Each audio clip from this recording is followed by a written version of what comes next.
Good afternoon, everyone. My name is Omar Boom. I'm professor of anthropology, history, and NALC at UCLA in the Maurice Amado Chair in Sephardic Studies. On behalf of the UCLA Allen D. Levy Center for Jewish Studies, it is my great pleasure to welcome you to this afternoon's program, part of our Moroccan Jewish Studies initiative. As we approach the end of the academic year, today's event is among the final offerings of our current cycle. We hope you will consider joining us for our last two events. Details are available at the registration table right at the entrance. We are especially grateful to the Allen D. Levy Center staff for their tireless efforts in organizing today's gathering.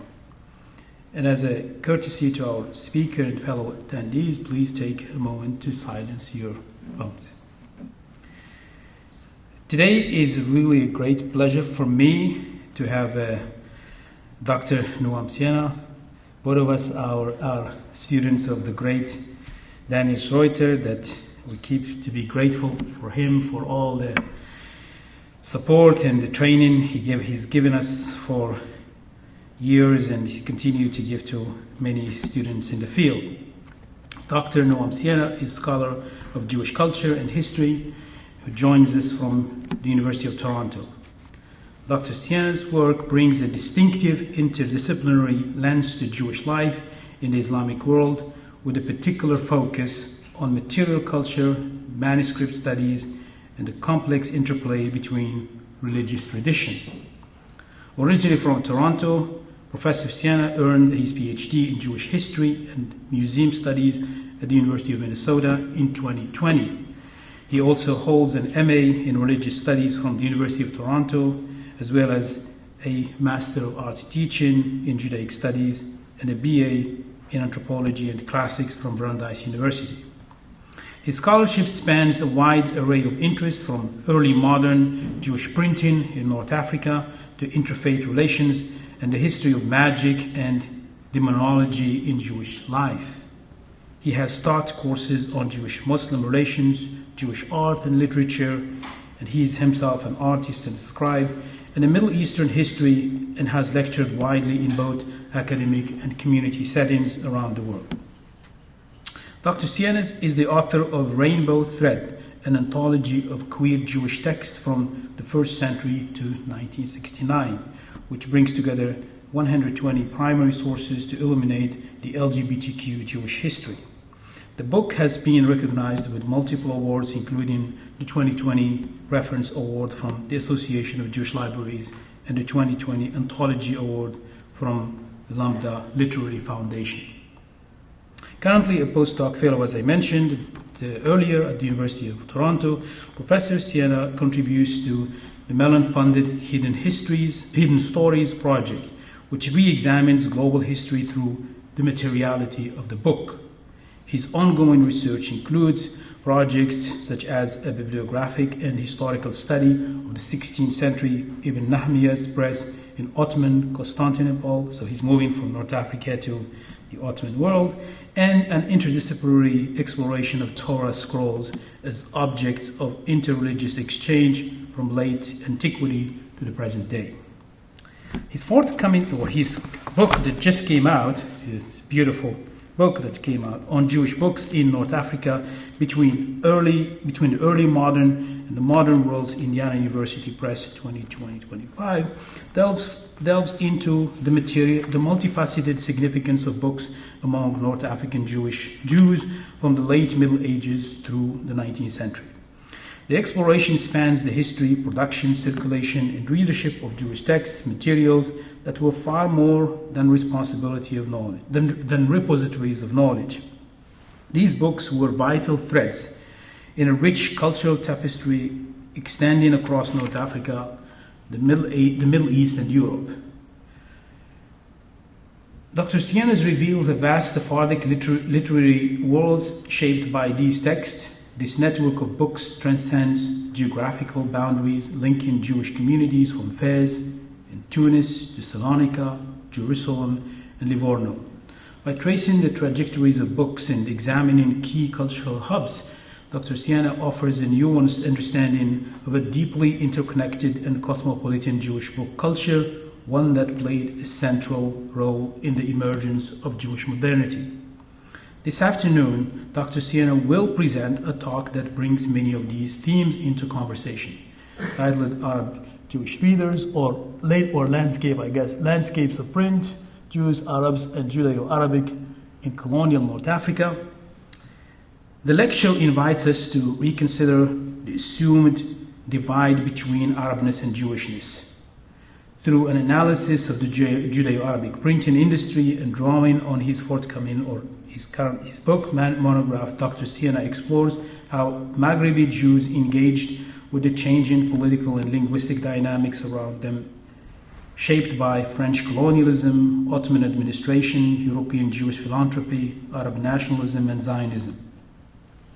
And in the face of competing pressures and allegiances, North African Jews carved out their own space for articulating modern identities that were intersectional, complex, and deeply situated in the world of books. The talk challenges us to reflect not only on the past, but on our present, how the people navigate layered identities in the face of rigid political binaries. Can the archive of Jewish books culture in North Africa offer us models of thinking otherwise? Please join me in welcoming Professor Sienna.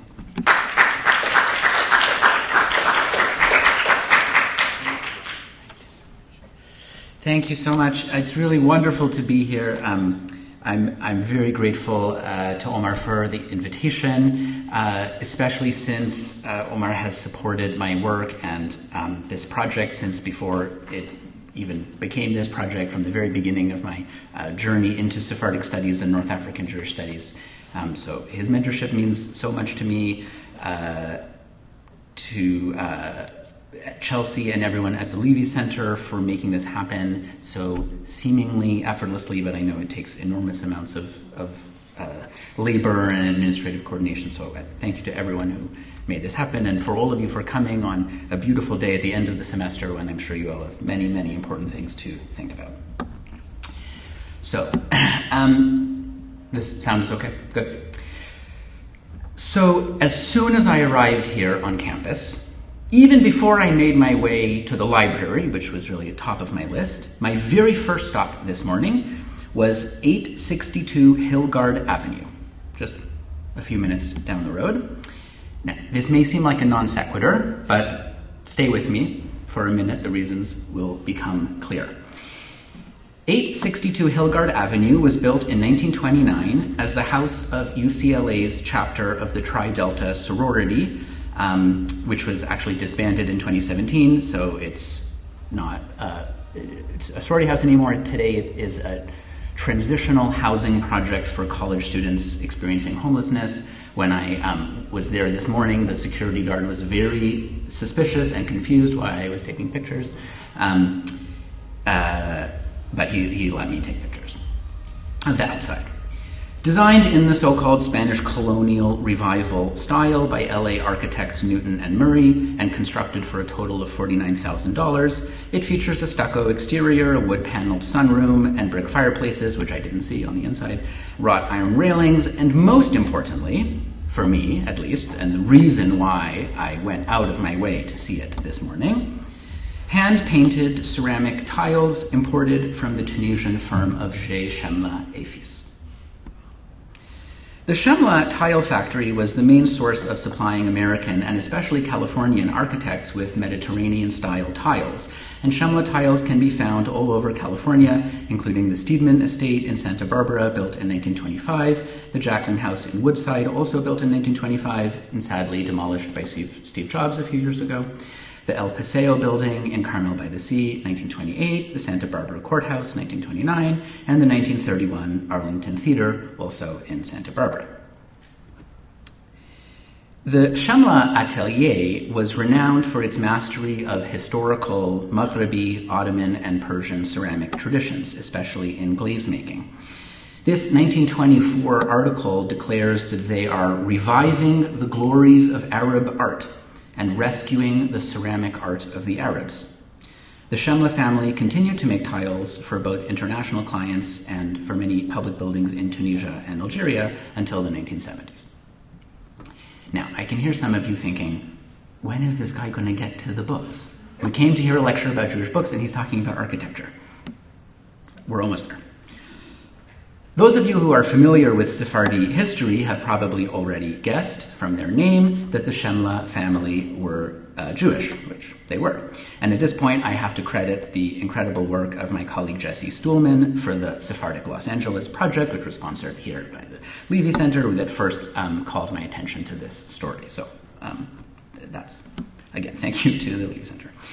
Not only were the Shemlas Jewish, but in fact, Jacob, or Yakov Shemla, the founder of Shemla et Fils, whom you see there in the profile, was actually, in addition to a ceramicist, one of the most important Judeo-Arabic writers of the Jews of Tunis of the late 19th and early 20th century. He was the editor of 8 different Judeo-Arabic newspapers and journals. He published 3 original Judeo-Arabic novels and 2 novels in translation, including his best-selling rendition of The Count of Monte Cristo, which you see in the center, and published articles in dozens of other Judeo-Arabic publications over the course of some 50 years. Upon Shemla's death in 1938, at the age of 80, his colleague, the publisher Makhlouf Najjar, eulogized him in his newspaper An-Najma in the following words. And I apologize for the poor microfilm scan for those of you following along in the Judeo-Arabic. Yakov Shemla mat. Yakov Shemla is dead. Dead is that man, great in wisdom, master of the word and the pen. Who is there of the Jews of Tunisia and abroad who does not know of this mighty writer, Yakov Shemla? His name will remain alive throughout the days and the years in the heart of every Jew who knows his lofty works. For when they reflect on the talent and daring that nature bestowed on him, they will realize that the loss of Yakov Shemla will be considered the greatest of losses. So what I'm interested, that's all the architecture. We're done with architecture. What I'm interested in exploring with you today is this moment of intersecting identities in which Yakov Shemla was both the greatest of Arab ceramicists and the greatest of Jewish writers, a moment in which Jewishness and Arabness could not only coexist in a single person, but were expressed together through textual, intellectual, and artistic creation, primarily in a language which I will call Judeo-Arabic, but which Shemla would have called simply Arabic, or perhaps Al-Arabiyya Dialna, our Arabic, or Al-Arabiyya Ntana, he might have said. What I will argue is that there was a brief window, and I acknowledge that it was brief, maybe just 1 or 2 generations, in which the prospect of integrated Arab-Jewish life in the Arab world, or to be more accurate, the Arabic-speaking world, seemed to be not only a possibility, but the imminent, final, and most beautiful stage of the promised modernity that was just over the horizon. And this moment was happening in different ways in different places, in Cairo, in Damascus, in Baghdad. I'm going to focus in on the particular shape it took in North Africa, meaning Morocco, Algeria, and Tunisia, in the final decades of the 19th century. And mostly I'm going to talk about Algeria and Tunisia, both of which were under French colonial rule at the time, and we'll touch on Morocco in a few places. This material is excerpted from my new monograph, as you heard, titled Jewish Books in North Africa Between the Early Modern and Modern Worlds, which is hitting the shelves next week, from Indiana University Press. And I was going to summarize the book, but Omar already gave you such a beautiful summary of it. But so you see the table of contents there. It starts in the 16th century, moves through manuscript production, the integration of Maghrebi Jews into the commercial networks of printing in the Mediterranean, and then the development of Jewish printing in North Africa, and finally the circulation of Jewish books in local reading communities in the 18th and 19th centuries. So let's begin with the very first Jewish printing in modern North Africa in the autumn of 1853. The French Algerian newspaper L'Akhbar reported that fall that Monsieur Jacob Cohen Solal, a Jew of Algiers, has gifted to the library of that city 2 works printed here. The first, a Jewish liturgy for the new year. The second, a liturgy for the ceremony of Havdalah, written in Arabic with Hebrew characters, which is to say Judeo-Arabic. This is the beginning of an industry which proposes to compete with the presses of Livorno. The central position of our city, Algiers, in this region, and the rapidity of communications constitute a set of favorable circumstances which promise success for this new enterprise. In this report, the French Catholic editor of L'Akhbar incorporates the press of Cohen Solal into a larger story about the success of the French colonial project in Algeria, just 2 decades, barely 2 decades old at this point, which hoped to, quote-unquote, revitalize the productivity of North African societies, both Jewish and non-Jewish, through the development of modern industry. The description of the press encourages a sense of pride that a Jew of Algiers has set in motion the creation of this new industry, pointing toward Algerian self-sufficiency and competition with the established industries of Europe. Indeed, as we can see from the surviving edition of the Havdalah liturgy, which you see on the right, if he printed a Rosh Hashanah liturgy, it has not survived, but the Havdalah book has survived. And you can see that the actual printing was done in collaboration with a French-owned press. I don't know if you can see it, but at the bottom it says Imprimerie Typographie Guémard. At the same time, however, Cohen Solal's printing endeavors should not be seen as a straightforward expression of French colonial expansion. The language and content of these books are rooted not in French modernizing ideology, but in the traditional Hebrew and Arabic culture of Jewish integration in Algerian society. Cohen Solal had opened this press in partnership with a shaliach, or a rabbinic emissary from Ottoman Palestine, named Chaim Zev Ashkenazi. That's probably the Polish Jew that Bourget mentions. That the type used was cut and cast in Algiers by a Polish Jew. He's probably talking about Ashkenazi. Ashkenazi went on to co-found 2 other Hebrew presses, one in the Algerian city of Oran, or Wahran, in 1856, and another in Tunis in 1861, while Cohen Solal continued to operate this press in Algiers. And over the course of the 1870s and 1880s, another half-dozen Jewish presses opened across Algeria and Tunisia, and then toward the very end of the century, in the 1890s, in Morocco. These presses generally operated as both production houses and as bookstores, selling both their own printed books and also imported books and other printed products and even other kinds of general products, talitot and spices and other various things. But they had a lot to sell in terms of printed material, especially printed material in Judeo-Arabic, or vernacular Arabic written phonetically in Hebrew characters. This was often called by its speakers Al-Arabiya Dialna, our Arabic, or Al-Arabiya Al-Barbariya, Barbary Arabic, or simply Al-Yahud, Jewish. In his 1907 catalog of Tunisian Jewish printing, a French scholar named Euseb Vassel listed over 500 bibliographic items printed in Tunis between 1880 and 1906, 1907. These included translations of European literature, such as Shemla's translation of Le Comte de Monte Cristo that we saw earlier, or this one that you see on the left of Robinson Crusoe, Defoe's Robinson Crusoe. Translations of Hebrew Maskilic literature, original compositions in Judeo-Arabic, large books, small books, booklets, pamphlets, books released serially, chapter by chapter, for people to collect and bind on their own, single sheet publications like amulets, liturgical broadsheets, and so on and so on and so forth. And you see just some examples here. Maghrebi Jewish writers also contributed to a large number of Judeo-Arabic weekly journals. By 1900, there were 10 Judeo-Arabic newspapers that had appeared in Algeria, 2 in Morocco, and a whopping 23 in Tunisia. Not all at the same time, but over those 2 or 3 decades.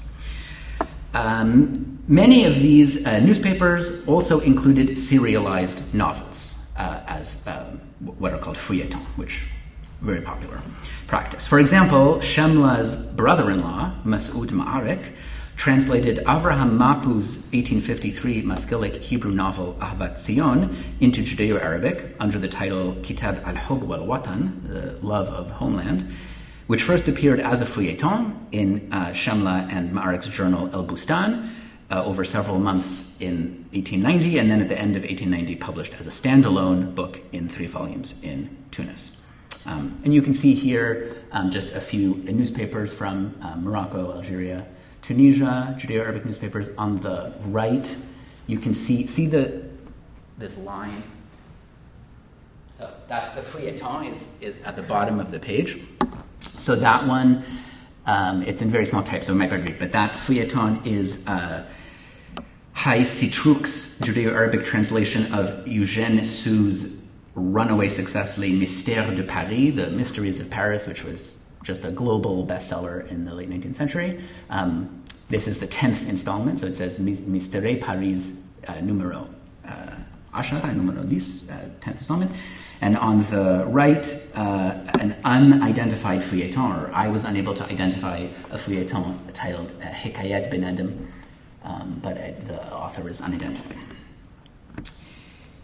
So the first observation that I want to make is that when I'm looking at the landscape of print culture, it's broader than how the term print culture is sometimes meant as a synonym for books that have, bindings and titles and sit on shelves. Printed ephemera like booklets, journals, posters, pamphlets, cards, and more were central to Judeo-Arabic publishing, both from the side of the presses and from the side of the consumers. We can see the importance of this material, which printers would call job printing, because you print by the job, in advertisements for presses and publishing houses and bookstores that promote the range of their products with an emphasis on ephemera. So you see, for example, here, Yakov Shemla in Algiers in the 1880s writes that he has a press in which he can produce books, he says, bil Yahud in Judeo-Arabic, in Ladino, in French, bil Muslimin, meaning in Muslim Arabic script, and we serve anyone who needs to print books or journals or letters, envelopes, business cards, address cards, leaflets, or brochures. Right? So this is the scope of what he's producing, and probably most of what he's producing are letters, envelopes, business cards, address cards, leaflets, and brochures. These were the economic base that supported more expensive book projects, and they provided clients with personalized printing material, with the ability to share personal news, community announcements, and of course, most importantly, with cheap, plentiful, and constantly changing reading material in the form of pamphlets, song booklets, feuilletons, and other such things. Unfortunately, for the historian, ephemera generally survive at an inverse proportion to their prevalence. The more popular a leaflet or brochure is, the more likely it is to have been read and discarded, or read and passed around until it fell apart, while the larger, more expensive, and frankly less read books are the ones that sat preserved, pristine on bookshelves and now in library collections. Furthermore, until recently, ephemera were not really considered as important to collect or archive for their historical value. And given the low scholarly interest in modern Judeo-Arabic generally, the fact that any Judeo-Arabic ephemera survive at all is really pretty miraculous. So with this caveat, recognizing that this is a small percentage of what was actually produced, let's look at what Arabic-speaking Jews were reading and writing in the 19th century Maghreb, and in particular their relationship to the Judeo-Arabic language.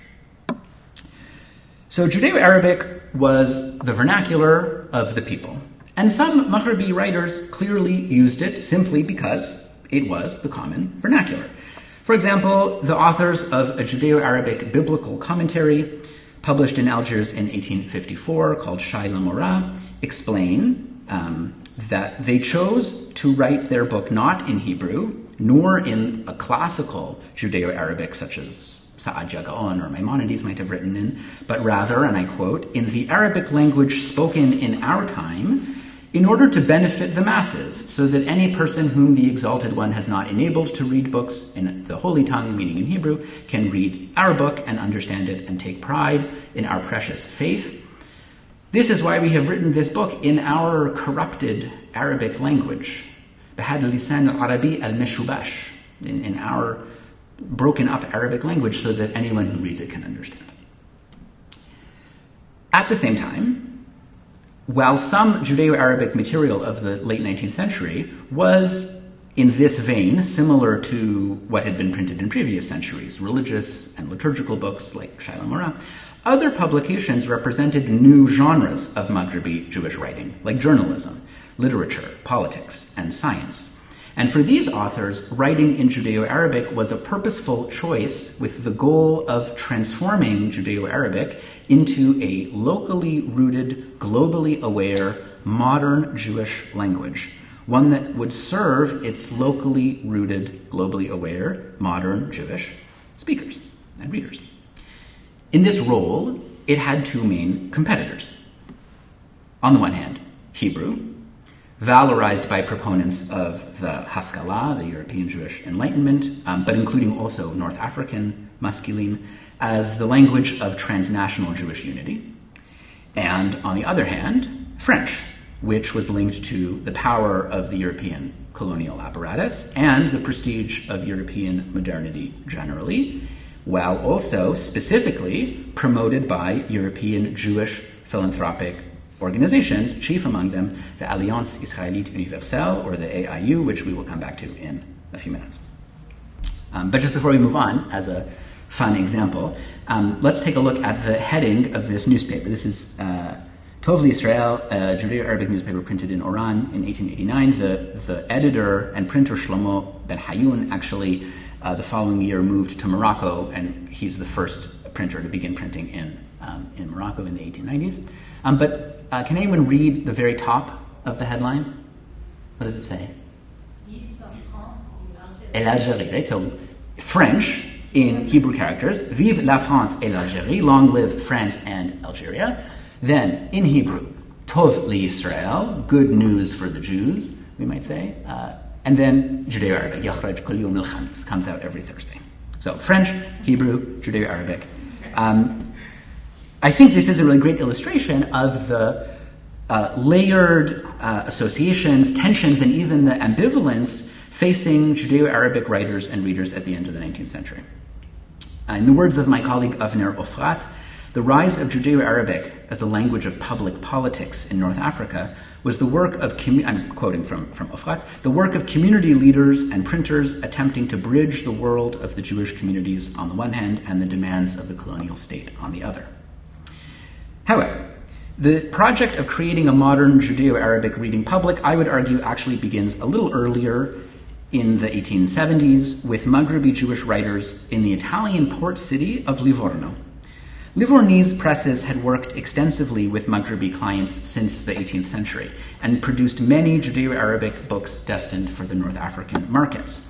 But Livorno also served as something of an incubator for the training of Maghrebi authors, editors, and printers who would go on to apply their skills gained in the professional presses of Livorno in the burgeoning Jewish publishing houses of North Africa in the 1880s and 90s.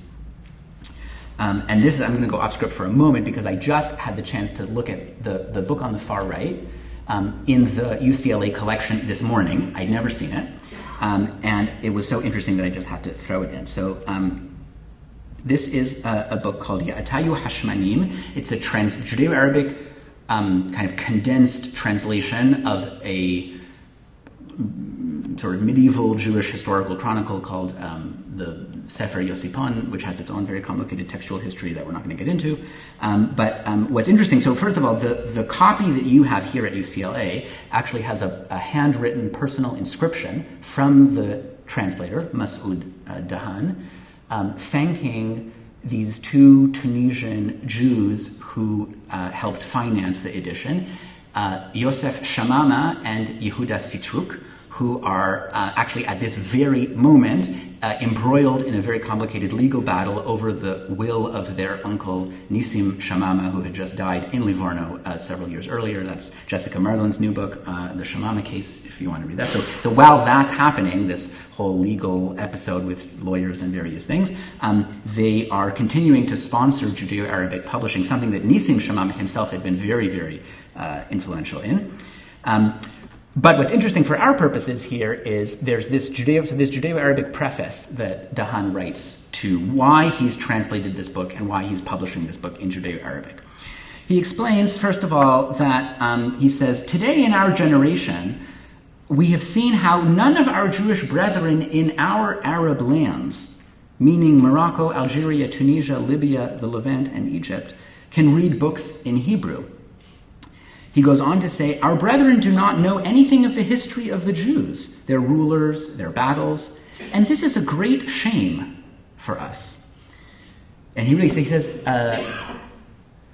Hshoma kibira alina, like, it's really embarrassing. It's like a great shame on us.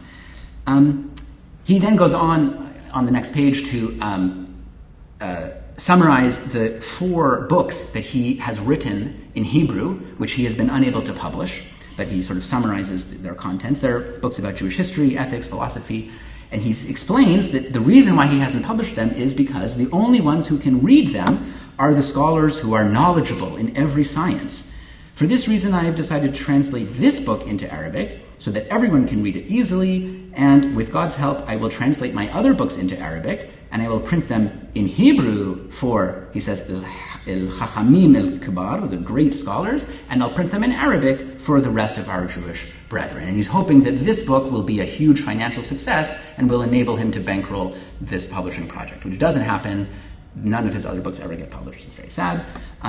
But this moment is like so interesting to me. That what's happening is it seems to me that he is trying to connect Judeo-Arabic speakers in North Africa and even more broadly the kind of Arabic-speaking world, and provide them with quality reading, accessible reading that justifies Judaism and kind of the validity of Judaism as a subject of historical inquiry, as something that is rational, universal, modern, scientific, something which his publisher, Elia Ben Amozeg, was actually very deeply invested in doing in his own work as a publisher.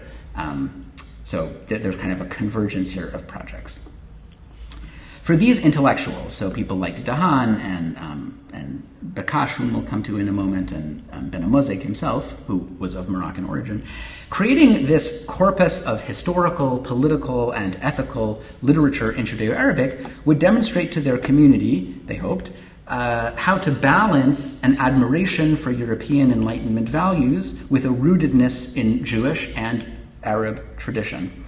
This is an ongoing conversation mediated through print about the relationship between Jewish tradition and modernity, a conversation which over the following decades moved from Livorno into North Africa with the growth of the printing industry there.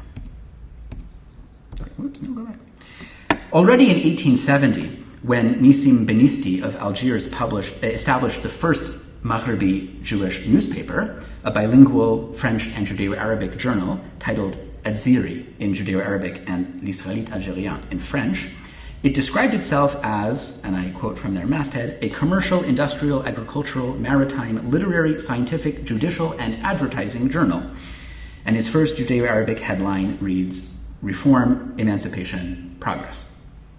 The Judeo-Arabic language here is promoted as a potential equal to French in expressing all the needs of modernity in its commercial, industrial, agricultural, maritime, literary, and scientific facets.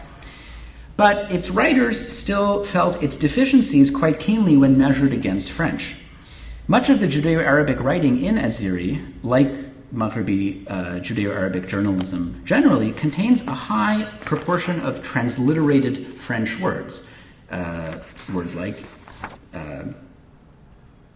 agricultural and things like that. And the editor, Benisti himself, writes that we Algerians must first be initiated into the path of modernization gradually, we must first accustom ourselves to understanding some basic ideas in this Jewish-Arabic language, which, despite being our mother tongue, has neither rules of grammar nor any systematic organization, a dialect mixed from Arabic, Hebrew, and French, which until now has served only for our commercial needs. It is still difficult to express any sort of deep idea with it. For Benisti, it seems the deep ideas of modern life could not yet be expressed in Judeo-Arabic, but by building a cohort of modern readers, he hoped to move in that direction, the direction that French already represented. Other Judeo-Arabic writers and publishers, however, felt the need to produce Judeo-Arabic books not as a gradual evolution toward French, but rather as a bulwark against it. For example, the Rabbi Mordechai Tzoror published a collection of stories in Algerian Judeo-Arabic called Kol Sasson in 1884, and he writes in his introduction that he is explicitly concerned with changing patterns of readership. For people, as you see, he writes, people are buying the books of he says, the stories of the Christians, and then he writes in French, in Latin script, romans, right, novels. And even the people who do buy newspapers do so not to read the news, but to read the feuilleton, to read the stories in them. Therefore, Tzoror says, I have made this book in Arabic so that everyone can study the stories of the miracles and wonders that the Holy Blessed One has done for our ancestors. And even if he only learns, he, the reader, learns from it the lesson of fearing the Holy Blessed One, he will still have a good reward. In other words, the issue is not necessarily with the content of the reading material or even whether or not the reader understands the deep ideas, but with the cultural implications of abandoning Judeo-Arabic in favor of French. Tzoror's work expresses the belief that Judeo-Arabic is just as capable as French of satisfying the needs of modern life. In their own various ways, these writers claim participation in the modernity of their Francophone peers, but aim to transmit it in a purely Jewish idiom. Tzoror himself, around this time, joined forces with another local rabbi named Shalom Bekash to open their own publishing house in Algiers, which after a few years was taken over by Bekash completely and continued for the rest of the decade. Bekash published a weekly Judeo-Arabic newspaper called Beit Yisrael with news from Jewish communities around the world, along with a variety of Judeo-Arabic books and booklets, including liturgy, ethics, works of science, and geography, and translations of stories from Jewish history, ranging from local Jewish saints in the Algerian landscape to rabbis of Eastern Europe and various medieval and early modern stories. The cover of his booklet, Sipurei Hateva, for example, which you see on the right, promises, quote, histories of the things which happened in the world in ancient times and all the things of the natural world. Anyone who reads this book will take great pleasure and learn many things about nature they did not previously understand, since I have copied them all from the books of many learned scientists. Bekash's publications in Algeria represent a local articulation of global Jewish solidarity and an attempt to create and promote this literature for his Jewish readers. As a writer, a translator, and a publisher, Bekash was balancing between this forward-thinking modernism inspired by European models and an emphasis on a local identity rooted in its Jewish, Arabic, and Maghrebi context. Judeo-Arabic compositions on history and geography testify to wide horizons of interest, the worldwide scope of the Maghrebi Jewish social and political relationships, with a diaspora that stretched across the Mediterranean and beyond, and an interest in and solidarity with Jewish communities around the world. Right? They're reading in these newspapers about things that are happening with the Jews in Russia and Romania and in Singapore and all over the world. The variety of literary material that Bekash and other Judeo-Arabic publishers are producing, including classical Arabic tales and legends, original Judeo-Arabic compositions, and translations from both Hebrew and European languages, demonstrate at least the hope for a Judeo-Arabic reading public and their engagement with the cultural and literary questions of the time. Now, it is true that some of these same presses and even some of these same writers also published Hebrew and Judeo-Arabic books of liturgy, halakha, Jewish ethics, and books aimed at combating Jewish assimilation and limiting Jewish participation in French secular society. And I think this speaks to the complex position of Maghrebi Jews negotiating their own path to this kind of Judeo-Arabic modernity. We have, on the one hand, this development of a popular vernacular Judeo-Arabic literature,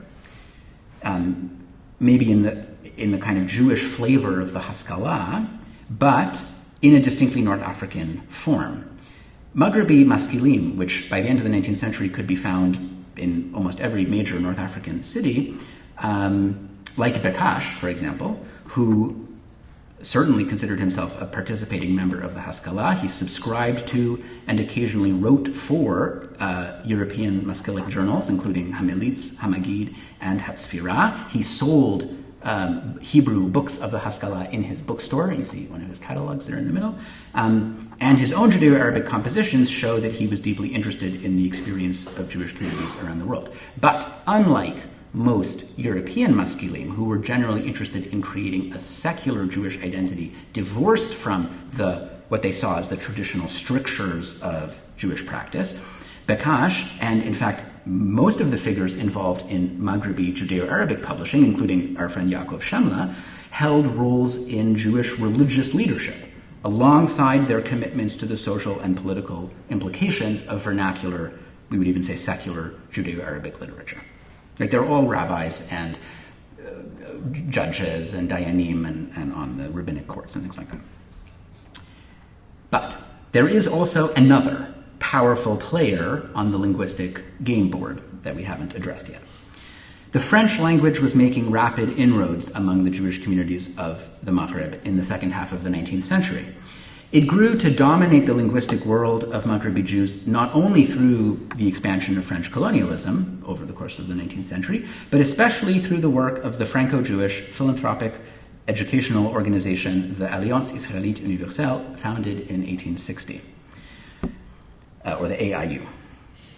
AIU educators generally in the 19th century generally disapproved of and discouraged the use of Judeo-Arabic, seeing it, correctly, we might argue, as one of the most powerful cultural factors that tied Maghrebi Jews to their Muslim neighbors and thus hampered the assimilatory project of regenerating Arab Jews away from Arabness and toward European-style modernity. The AIU educator Moïse Naon, for example, himself originally from northern Morocco, lamented in 1903 that the once great intellectual life of the Iberian Sephardi exiles had been lost amidst the centuries of what he calls Jewish degeneration in the Arab environment. He suggested that to revive the Jewish communities of North Africa, shriveled from centuries of neglect, this is his language, not mine, one should start by chasing Arabic out of the study house and the synagogue and replacing it with French. Once this has begun, he predicts the French rabbi will be welcomed to direct and hasten it. It meaning the evolution toward becoming French. Some Maghrebi maskilim, however, felt that French was threatening what should be the two real languages of Jewish modernity for them, which were Hebrew and Judeo-Arabic. The Tunisian maskil Shalom Flah, who published widely in both Hebrew and Judeo-Arabic, bemoaned the dominance of French language education in Tunis, writing in 1888 that, quote, the goal of the AIU was to make our children into complete Frenchmen, and that the French language and literature have filled up all the space of our students' brains, so how could Hebrew reading find favor with them? Yet others attempted to reach something of a compromise. Mordechai Tzaror, the very same rabbi who had lambasted Algerian Jews for buying French novels and feuilletons in Kol Sasson that I just a few slides earlier, just 2 years later published his own French translation of the Passover Hagada in as you see here, in 1886, with his name gallicized on the title page as Martin. Mordechai now becomes Martin Seror Rabin. Printed in Livorno, but sponsored by his Algerian book-selling business partner, Avraham Boukabza, who together with Bakash founded the press that they ran in Algiers. Now, of course, the religious content of a Passover Hagada obviously differs importantly from non-Jewish temptations of the French feuilletons that Seror was worried about in Kol Sasson. I'm not equating those. But still, the fact that in 1884 he says, I can't believe people are buying French newspapers, and 2 years later he's himself publishing in French, suggests that he found some way to integrate his commitment to traditional Jewish practice, his support of Judeo-Arabic publishing, and newfound professional advantages of the French language. That he saw in some way the possibility of standing simultaneously in Jewish, Arab, and French worlds.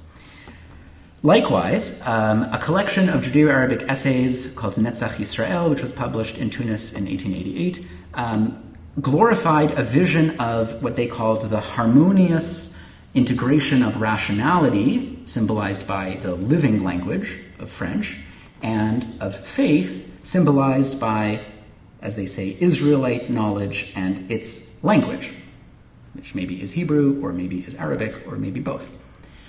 The work of educators, writers, and printers in this view was to articulate an integrated Jewish identity that draws on all its roots in Hebrew, Judeo-Arabic, and French, all, as they say, brothers of a single mother. This dynamic illustrates the larger transformations for Jewish communities in colonial North Africa, who found themselves increasingly working or struggling to balance their ties to their local surroundings, meaning their Arabic-speaking neighbors, Muslim neighbors, and their orientation toward France, both in general, the colonial system that structured their lives, and specifically the French Jewish society to which at least some of them aspired. But this did not last long. Already in 1910, the Zionist writer Nahum Slush noted on a trip to Tunis that, quote, "The Gallicizing process has gone forward rapidly, and the new generation, industrious and very much alive, is rapidly throwing off its Arab influence. Only the older people still cling to their Judeo-Arab literature."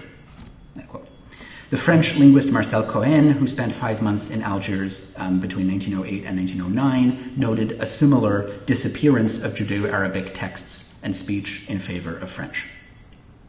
In Tunis, printers began to produce Judeo-Arabic works accompanied by transliteration in Latin letters, indicating perhaps that some Jews were still able to understand Judeo-Arabic, but were no longer comfortable or no longer desired to read it in Hebrew script.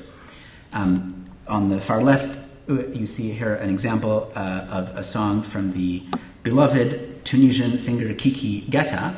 And the fun party fact that you can drop at your next gathering is that he is the great-grandfather of the contemporary French EDM dance pop musician David Guetta of the Bad Day remix. So the music runs in the family in some sense.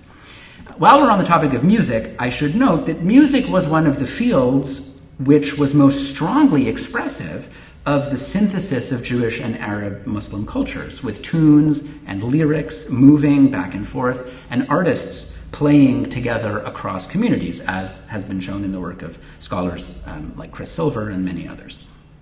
The most significant documentation of this shared musical repertoire, Edmond Yafil's 1904 encyclopedia Diwan el-Irani, was published simultaneously in Judeo-Arabic, Arabic, and French. You see that on the 3 volumes on the... So it's the same book, but it has kind of 3 simultaneous editions in the 3 languages. But this was, in some ways, the last gasp of a world that was already disappearing.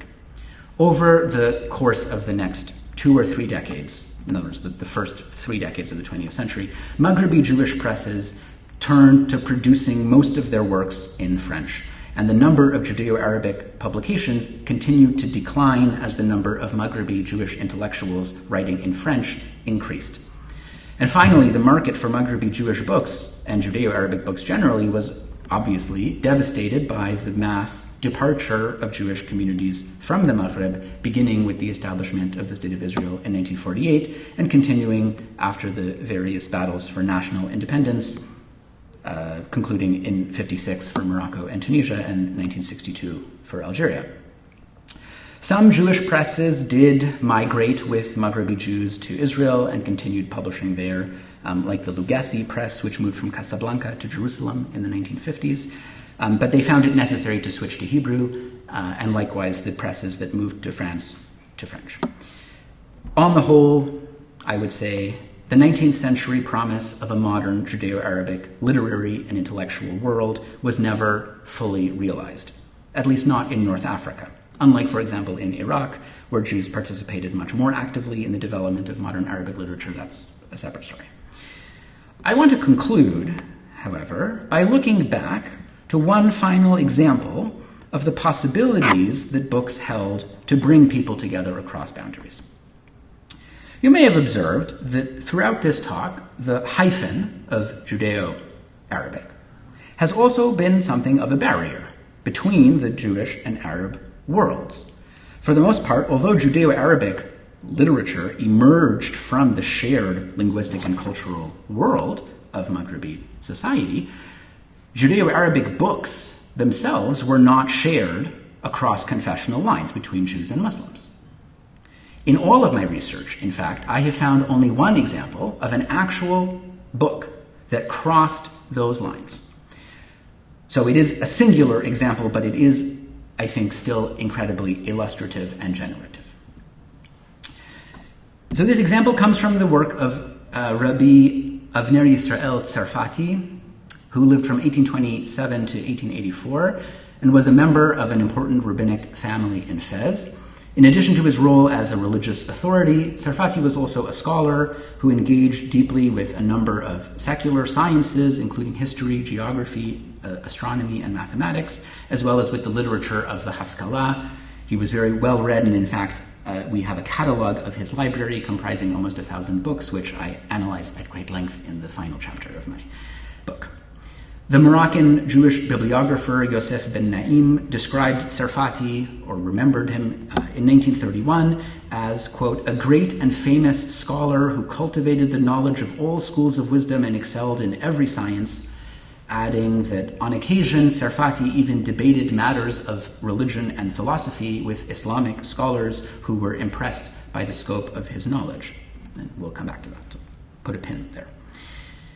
What might be his most important scholarly contribution is his work Yachas Fez, a historical study of the Jewish community of Fez, which he wrote in 1879. You see his manuscript of it in the center. In this study, Tzarfati draws on an astonishing variety of sources of knowledge. Hebrew bibliographies published in Europe, historical evidence left in rabbinic commentaries of Moroccan Jewry in both manuscript and print, and here he's drawing on his really voluminous library, and personal observations and conversations with colleagues. And here, remarkably, Tzarfati extends his intellectual horizons to include his Muslim neighbors and their knowledge of Arabic literature. In one passage, Tzarfati describes his search to understand the early history of Fez. He writes, I asked two Muslim scholars. He was unable to find anything in the Jewish books in his library. And so he goes on to say, I asked two Muslim scholars who happened to be with me whether they had any clear knowledge of the founding of Old Fez. One of them brought a copy of their book, which is called the Qirtas, and they read it to me. The Arabic text alluded to here, Rawd al-Qirtas, is a popular medieval Arabic chronicle of the history of Morocco from the 14th century. Who these scholars were and what the nature of their relationship with Tzarfati was is not known, or at least not to me. He just says, they happened to be with me. But his description of the encounter indicates that his interest in intellectual collaboration was a shared pursuit, and that the reading and writing of books brought together scholars who connected beyond the boundaries of family, locality, and even religious community. Sarfati's Muslim colleagues appear again in a second passage of Yachas Fez, in which he expressed his regret that his work was unable to include some scientific measurements that he had hoped for, on the model of the European geography texts that he had read in his own library. So he explains that he wasn't able, he didn't have a Ptolemaic quadrant or a parallactic ruler, but he says, however, the Muslim scholars who have knowledge of this science were able to supply him with the desired measurements, as he says. Fez is, 4 degrees here and 25 degrees from the Spanish coast. Yachas Fez thus combines Sarfati's literary erudition, collaborative work with other scholars, and an embeddedness in his local geography, literally and figuratively. His work shows him participating in a conversation across time and space, both with the intellectual history represented by the books of his library and with the living communities around him and their books. For all the intellectuals, scholars, and authors we've met in this talk, forming a modern Jewish identity meant balancing between the promises and perils of publishing in multiple languages. The French language brought the trappings of European modernity and colonial power, but also the threat of secularization and the loss of Jewish identity. Hebrew promised solidarity with a global Jewish world and the strength of millennia of Jewish heritage, but it struggled to find a modern voice under the weight of its traditional associations and imposed educational and religious boundaries that limited its reach. And finally, Arabic held the hope that it might be the language of their own unique and integrated Arab-Jewish modernity, a hope that was unfortunately never fully realized for them, but one that might remain an aspiration for all of us today. Thank you.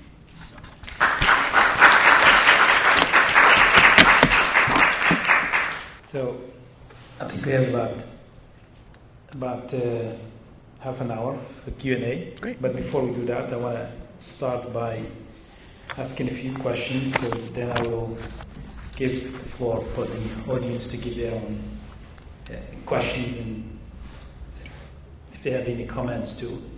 So I want to, first of all, Noam, thanks for coming to UCLA.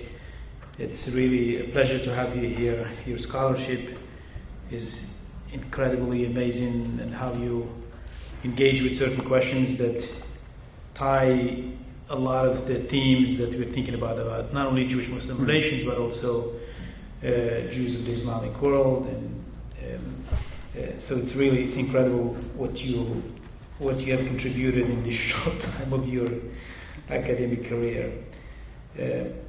My first question has to do with why the inscribed word, and why calligraphy, and why text, in as far as how we understand the Jewish-Muslim relations. I think I've seen your early work when in your MA, I guess, and your BA, you looked a lot at henna and art, and it's still the embodied text, but also the embodiment itself are really central to your work.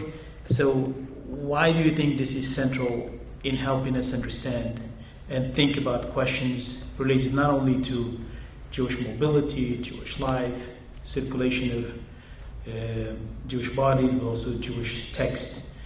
Why is that, as far as the way you think about how we engage with these questions? Should I answer that now? Yeah. Thank you. Is this on? Okay. I think you can use this one. Yeah. So I think it's a good question, and I would say for me, what drew me to this particular project was thinking about, first of all, texts as material objects. It came out of my interest in material culture, in kind of the physical material world, clothing, landscapes, and then books are often discussed in a purely intellectual, textual landscape, as, that people just kind of like download material directly and don't encounter the book. Like every book, and certainly up until the end of the 19th century, every book that we're looking at was either written out by hand by a scribe or set in type by hand and printed by hand on a printing press and bound by hand. And somebody then had to, move the books to where people wanted to read them. So that how people encountered books is really deeply rooted in the material conditions of where they're living and what they have access to. And so that's the first piece. But the second piece is, I think I have the sense that when we look at Jewish life in the Islamic world, when we look at Jewish-Muslim relations, it's very easy to find that in what I'll call like the ethnographic, like, oh, listen to this music, the Jewish music and the they're so similar, or look at the clothing, look at these photographs, look at the kind of material culture. That's sort of very immediate, and it's kind of obvious that comes out of the shared cultural landscape of Jewish Muslim life. But when it comes to because the world of books for Jews, at least up until the 19th century, when they're published, whether they're publishing in Judeo-Arabic or in Hebrew, it is seen to be, I think it's harder to see that relationship, because it's assumed that Jewish publishing, Jewish literature, Jewish journalism, comes out of solely an internal conversation. So certainly for Jews in the Islamic world. In other words, when people, and again, I'm not like blaming my own self or colleagues, for the state of the field, but when you kind of look at the field of Sephardic studies and Jewish life in the Islamic world, there's a lot of work on Sephardic culture in a kind of anthropological, ethnographic sense, and there's not a lot that really takes Maghrebi Jewish intellectuals seriously as intellectuals, right? There's a few, it's just in the last 10 years, I think there's been a little bit of a shift that people are starting to say, actually there is, these are not passive recipients of just, European Jewish modernity that's coming and being delivered to them by the Alliance or delivered to them. They're actually participating in the conversation actively. Even if maybe people aren't listening on the other end, they were at least from their end, they were having the conversation. So that was something that I felt like I wanted to shift in my own work. And so I thought, let me look into what are people reading and writing and the world of books? Where can I see their active response to the changing contexts around them and the people they're encountering? Where does that show up in the landscape of books? So that's good. Right. So my second question, you already talked about it in terms of scribes and stuff there. So when does this shift? There's a lot of writing about book production in not only the Ottoman side, but also even in the western part of the Islamic world, in Fez. And then you opted to focus on Tunis. I think Tunis is really central in this node of network of book production and book circulation. Yeah. Then you get to Algeria, and then you shift to Livorno. So that decision, why Tunis, I think for me, it's still intriguing. I want to hear why you made that choice. But also, before that, at what moment do you see nesakh or scribes and then copying of text? Did it continue even as the printing is making inward as part of the production of books, or it stopped? And that's something that I think that you might call it traditional and modern way of book production. Yeah. Totally. Those are great questions, and this is a cop-out answer, but they are addressed in the book. This is just one chapter, so they are addressed actually in the other chapters in the book. So you're exactly previewing the other pieces. So let me say. So in response to your last point about the relationship between print and manuscript, for sure it's true that printed books and the production of printed books and manuscript books coexist side by side for a very long time, and really up until the 20th century. I mean, I'll just go back one slide. Avner Yisrael Sarati, right, chose actually to write his big book, Yakov in manuscript. He had it copied by professional scribes in 10 copies, and he had the copies. He sent one to the head of the Alliance in Paris, and he sent one to London, and he sent one to Jerusalem, and he gave them to colleagues in Morocco, and he never published it. It was never published in print during his lifetime, and that was a conscious choice. He could have had it published very easily. There were no Hebrew presses operating in Morocco in his lifetime, but it's a short boat ride to Livorno. Many of his colleagues had books published in the Ottoman, in Ottoman Palestine or in other parts of the empire, but he chose not to do that. So manuscript work was still very much a viable. In the book, I call it scribal publication, which is a term that I borrow from the field of English literature. Scribal publication is still, into the end of the 19th century, a viable form of moving books around.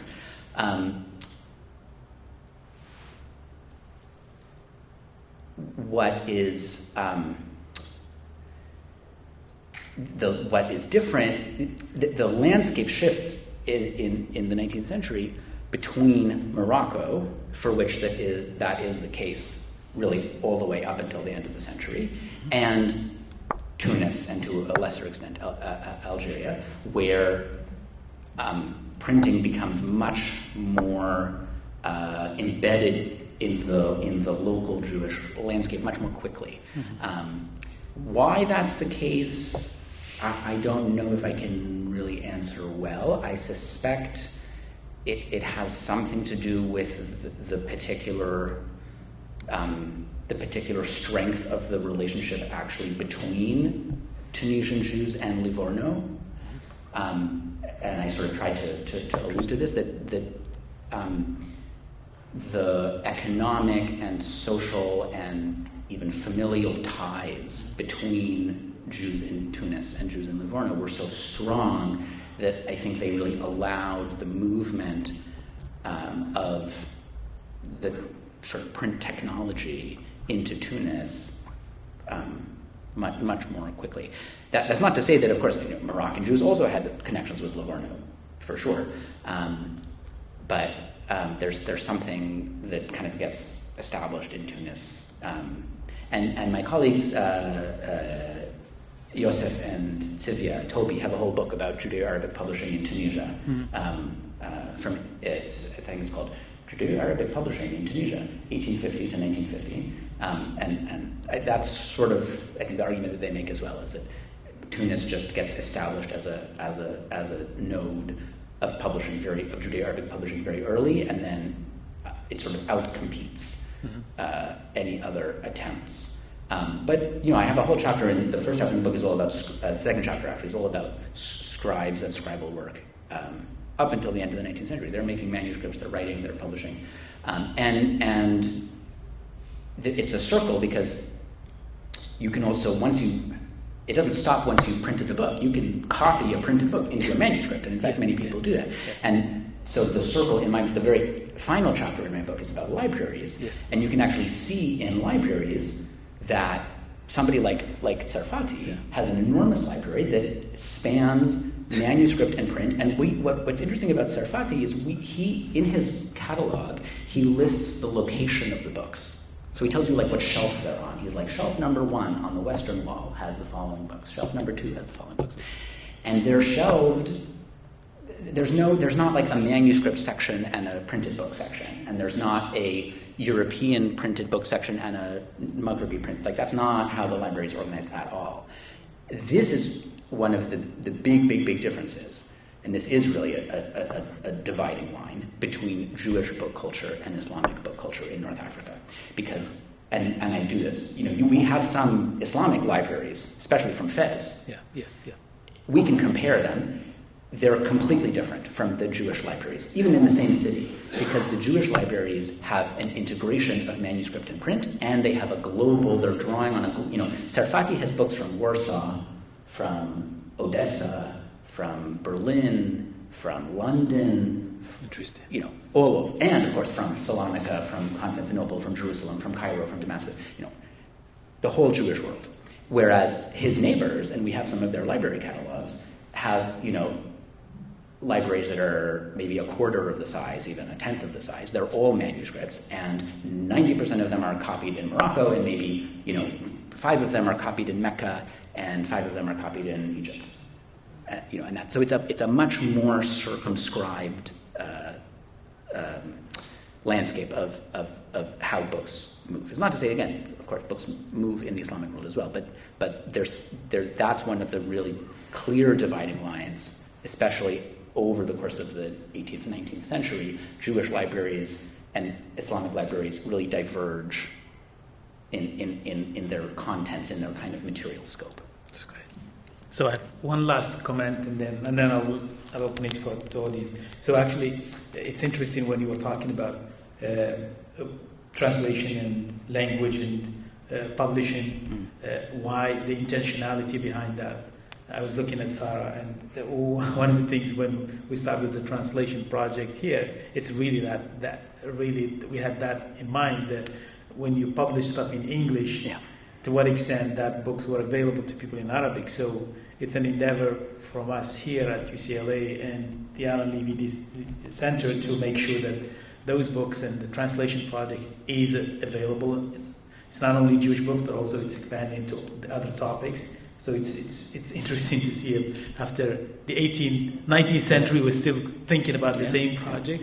And that also, Pico and Robertson, if you look at Rabbi Labhar here, Pico and Robertson is doing the same thing basically. He's really producing book, going back to Fez, to the manuscripts. They're producing the books here in LA or in Jerusalem. So it's really something I think you should think about as far as your work. Now, last, I want to just say something about pricing and readership. Whether these books are produced in English or in French or in Judeo-Arabic or in all these different languages, did you find in the archive anything that tells you how many people are reading it, to what extent those books are actually in the household, who gets? Is it middle class, quote unquote, or in our terminology of the day, or lower class or upper class? So, and then we'll open it. Yeah, it's a great question, and I wish I had a great answer. Unfortunately, I tried to find, I could not find any real kind of insider material on the business and the economics of, I would have loved to find Bakash's, personal archive to see how big was each edition, how many books did he print, how many did he sell. We don't know. What I can tell you is 2 things. First of all, almost every Judeo-Arabic book or newspaper somewhere in the front or the end has a heartfelt plea from the publisher saying something like, please buy this, please come back and buy the next installment. I'm warning you, we're going to run out of money if people don't. And they do. We have many of these things are volume 1 of 10, and they never publish the next 9 volumes. Right? They run out of money for the project. So I think there's an ambition that isn't really met so much by an audience. And I tried to look, I also, went this morning to look at, surviving copies. I'm always looking, did people take notes? Can I see from the materiality?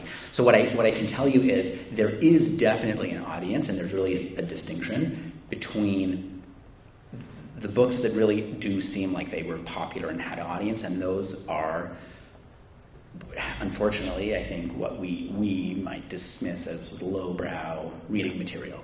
Songs, folk tales, popular, bodice ripper, like sensationalized, serialized novels. Those are popular. They do get read.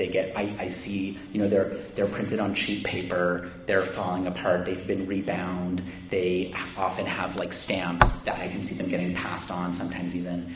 And they're the ones that even continue after immigration, even into the 1950s and 60s. You can still find people in Israel who are still reading them. I think the kinds of things that people like Bakash and Shemla, who thought of themselves as intellectuals and maskilim, were really hoping that people would buy their, 6-volume Judeo-Arabic textbook of Jewish history. Like, that really was not a big seller, unfortunately. Not much has changed there, right? But the other thing that I'll say, and this also gets to readership, is something that again, publishers often, talk about in kind of a despairing way, is somebody will buy one copy of their book, then they'll go to the cafe and they'll read it aloud for all 40 people there. And so instead of selling 40 copies, the publisher only sold one copy, but none of those, they're not going to buy the book because they already heard. So that's, that's very frustrating. But that's also, from the publisher side, that's frustrating. But from the audience side, that's really a community engagement with these books, even across the boundaries, first of all, of religion. Because when you read Judeo-Arabic literature aloud, just like when Sarfati's Muslim colleagues read the Kirtas aloud to him, it is understandable because the barrier is in the script, right? Sarfati can't read Arabic script. Yeah. And Muslim Moroccans or Tunisians can't read Hebrew script. So the written books are limited to their audience. But when you read them aloud, in a setting like a cafe, where you have a mixed audience, you have Muslims, you have Jews, somebody can sort of stand up on a chair and start reading from this, from a folktale or from a serialized novel, and everybody there can understand it. It also crosses boundaries of gender. And this is something that also is explicitly talked about. Women in the 19th century Maghreb, for the most part, were not literate in Hebrew script. The Alliance did a great job of really getting them literate in French very quickly, but in Hebrew script they were almost completely non-literate. But again, when you read it aloud, they were able to understand it. And publishers will say things like, every man should buy this book so that he can read it to his wife, and that they can then share in it. Or, things like that. There's a kind of a familial, communal experience to the book that moves past the audience of just who can hold it and read it to themselves. Unfortunately, you probably have time just for 2 questions. Okay. Sarah? I'll give short answers. Sarah, you have a question? Well, I do, but others can go first. I guess you can collect stuff. Yeah, I'll collect. I'll collect it. I have a question. Thanks for a wonderful talk, Noam. Congratulations on your book. I'm thinking about all the Arabic writing about Ladino. I'm thinking about Olga Borobia's writing about Ladino publishing newspapers and books in the Ottoman realm, and a term that she talks about from Ladino, which is to unladinar, a translation. In other words, to take a translation of what in most cases French literature and to imbue it with content that local readers will understand. And I'm wondering if there's a parallel. I'm sure there's a parallel practice, but what I'm curious about is there a parallel meaning and self-consciousness about that? A translation, as Zolot talks about, that is imbued with a reinvention.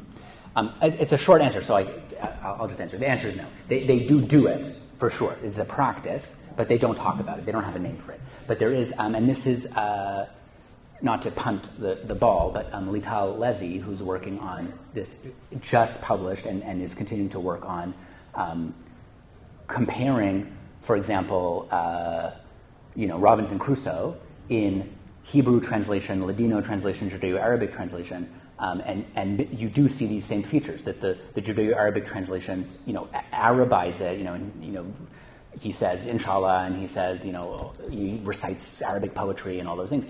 So they do have that local flavor, but they don't talk about it. They're not self-conscious about it in the same way.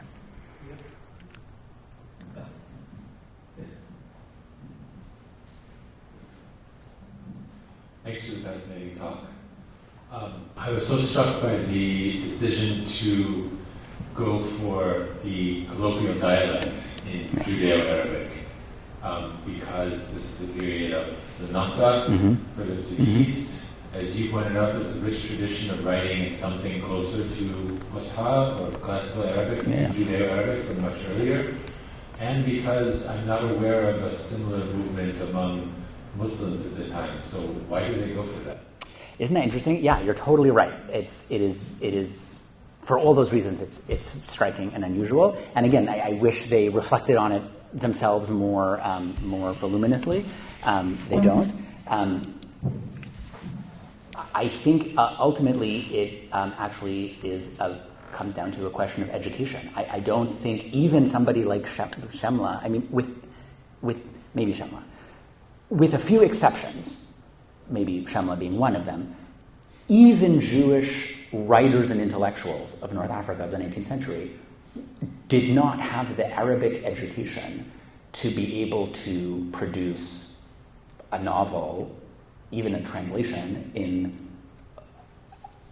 even the sort of 19th century coalescing standard of classical Arabic. In fact, most of them were not even literate in Arabic script at all, right? I mean, we know this because people like Shemla, I think probably two or three people that I can think of who are specifically called out by their peers as being exceptional in that they were literate in Arabic script. People think, wow, Shemla's Arabic was so good that he was even able to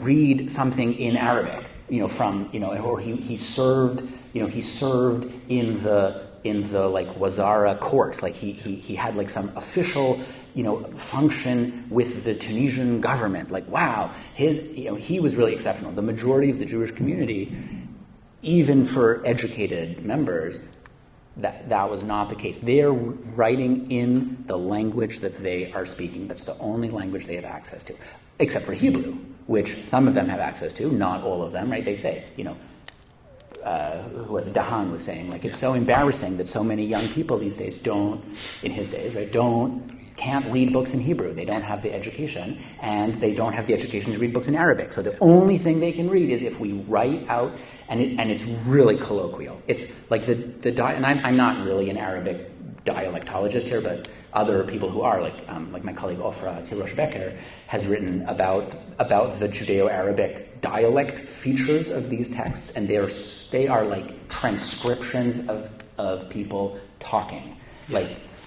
Even in the same, I'll just give you one example that I know is sibilant features, so like sheen, seen, especially in Jewish dialects are just interchangeable. And in the texts, you never know when you see, it could be a sheen, it could be a seen, it could be a sod, it could be a zayin, it could be samech, and like I was working on something the other day, and the word was spelled Tav nun ayin tzadi, so right, tan nun ayin tzadi. And I was like, what is this? Tnas, tanas.